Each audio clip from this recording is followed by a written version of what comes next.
Alexis Cardenas qui va nous rejoindre. C'est le plus grand violoniste de sa génération.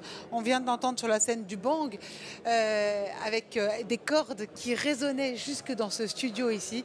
Je suis absolument ravie de le recevoir avec son violon qui date de 1895. Bonjour. Bonjour Alexis.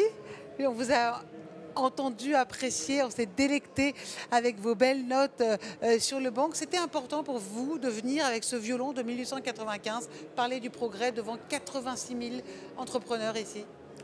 Un grand challenge parce qu'on a l'habitude d'être surtout plus efficace avec le son, avec la musique. Quand il y a la parole, on n'a pas l'habitude.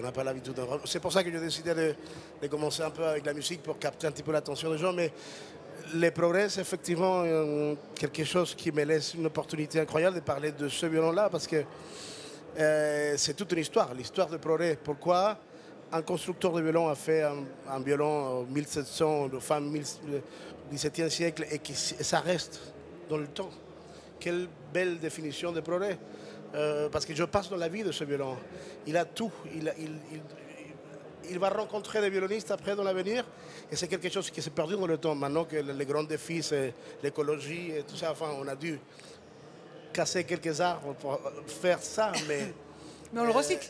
Mais il passe de génération, c'est la transmission, c'est toute la valeur. C'est pour ça que ces instruments-là, ces pièces d'art n'ont pas de valeur. Mais on le confirme quand on joue. On se dit, ah, il y a l'histoire de ce violon qui a été joué par les grands artistes comme Vieuxtemps, Paganini. Et cette histoire-là reste dans la mémoire. C'est une histoire de la mémoire. Ça, c'est le problème, c'est la mémoire. Mais alors justement, quelle est la différence avec les notes? Pourquoi ce violon-là a des plus belles notes? Moi, je fais la comparaison la plus rapide avec le vin, par exemple.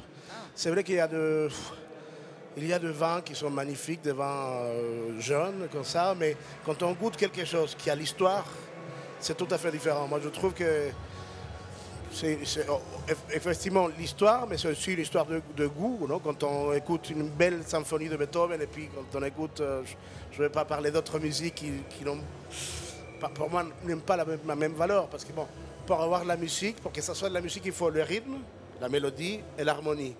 Et quand il y a juste le rythme, pour moi, ça n'est pas de la musique. Pour moi, c'est simple. Donc il faut ces éléments-là pour que ça soit de la musique. Mais vous êtes d'origine du Venezuela, c'est ça?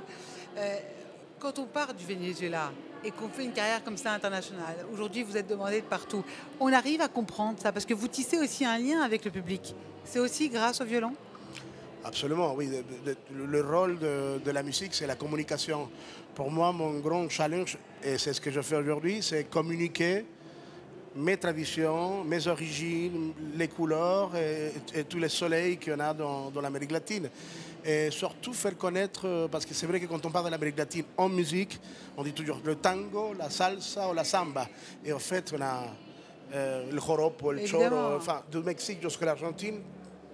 C'est très riche. Oui. C'est impressionnant. Quel est votre morceau préféré? N'importe. Au violon? Moi, j'ai une faiblesse. C'est ça, une faiblesse pour le rythme, el joropo, qui est un grand fils de fandango espagnol, c'est-à-dire tout ce qui est les mixages de cultures. Enfin, parce que le fandango est né évidemment en Espagne, mais dans l'Andalousie, de la cohabitation entre chrétiens et juifs, et c'est ça qui m'intéresse. Vous pouvez m'en jouer un petit extrait? Bien sûr, ah, c'est très bien. Joropo. Allez.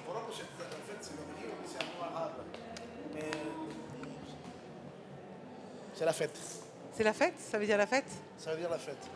Mais on ne le prononce pas, on dit joropo en espagnol, mais il faudra que je me renseigne comment on dit exactement. J'ai juste fermé. Oh, pardon. Pour la caméra seulement, pour qu'on puisse quand même vous voir. Et non, ça va, dans les cellules-là, je pense qu'elles sont assez hautes, c'est bon. Alors, un joropo.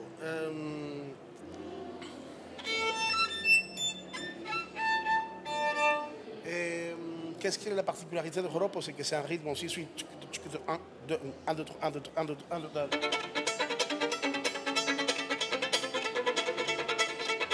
Alors je peux faire, parce que tout à l'heure je parlais de l'improvisation, improviser en rythme de joropo, c'est-à-dire la métrique à la mesure de 6-8 avec un morceau français.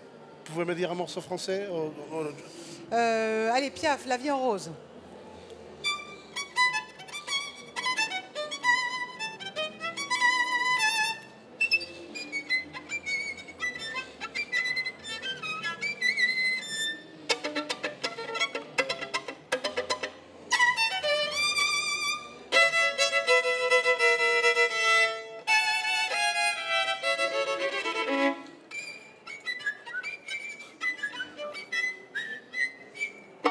Magnifique. Merci beaucoup, Alexis. Merci beaucoup. Alexis Cardena, je rappelle qu'on a eu l'honneur donc de vous recevoir sur ce plateau.